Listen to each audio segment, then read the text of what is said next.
Sa araw na makatagpo ka ng taong handa kang samahan mula sa pinakamagulo hanggang sa pinakamasayang sandali ng buhay mo. Huwag mo nang pakakawalan. Kasi sa mundo na ginagalawan natin ngayon, isang hamon ang makakita ka ng taong magmamahal sa'yo ng tapat at totoo. Taong maituturing mong palagi. Oo, palaging mananatiling sa'yo. Palaging uunawa. Palaging magpapahalaga. Taong tatanggapin ka ng buong buo maging sino ka pa.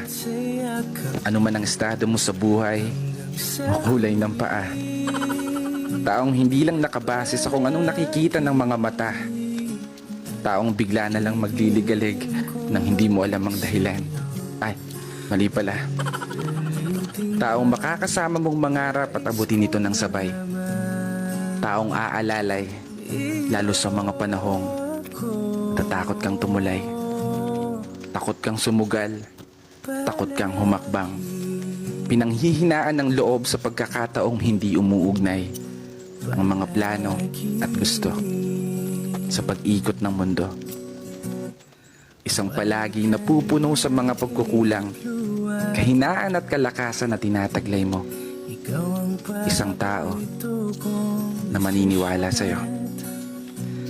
Isang tao na palagi magpapaalala na kaya mo, na magagawa mo abutin ng tagumpay. Kaya ikaw, sana matagpuan mo na yung palagi mo.